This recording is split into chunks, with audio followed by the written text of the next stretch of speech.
Hi friends, good afternoon అందరికీ. ఈరోజు speciality వచ్చేసి నేషనల్ రివర్స్ డే.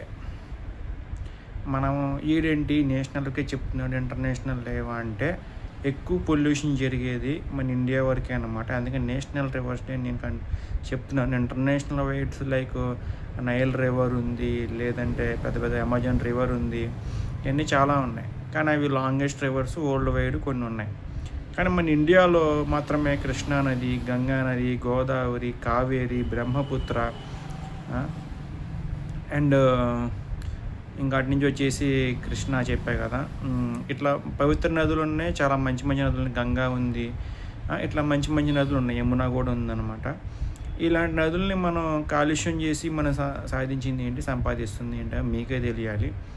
నేను ఎందుకు ఇలా అంటున్నానంటే, ఫ్యాక్టరీస్ రావడము నాట్ ఏ బ్యాడ్ పాయింట్, కానీ ఆ ఫ్యాక్టరీస్ వల్ల మన నదులు కలుషితం అయిపోయి మన తాగునీరు అయిపోవడం it's a amazing waste point అనమాట. అంటే నేనేమంటున్నానంటే, నదులు మనకి నీరునిస్తున్నాయి, మంచినీరు తాగడానికి. నదులు కావచ్చు, చెరువులు కావచ్చు, కాలువలు కావచ్చు. కానీ సముద్రం నీళ్ళు ఎన్నున్నా మనకి ఏమైనా ఉపయోగపడతాయా? అవి ఓన్లీ సాల్ట్ వాటర్ తప్పించి మనకి దానివల్ల నో యూజ్. వాటిని ప్యూరిఫై చేయాలంటే కూడా కోట్లు ఖర్చు అవుద్ది, అంత చేసినా ప్యూరిఫై అవుద్ది లేదు, క్లారిటీ లేదు. మరి ప్యూర్గా వచ్చే పాండ్స్ని, లేక్స్ని, రివర్స్ని మనం ఎందుకు ఇలా పాడు చేసుకుంటున్నాం ఓన్ హ్యాండ్స్తో? ప్రకృతిని ఎందుకు ఇలా సర్వనాశనం చేస్తున్నాం మీకే తెలియాలి.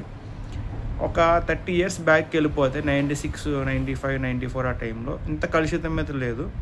ఈ 30 years నుంచి దారుణంగా ఎవరికల్లా ఆక్రమించుకోవడం, కలుషితం అవ్వడం. మొన్న కూడా బుడమేరు వాగు పొంగిపోయి విజయవాడ, గుడివాడ మధ్య మొత్తం వరదలు రావడం, ఇప్పుడు హైదరాబాద్లో వరదలు రావడం, చెన్నైలో వచ్చినాయి, ఇట్లా చాలా ఏరియాస్లో వరదలు వస్తున్నాయి.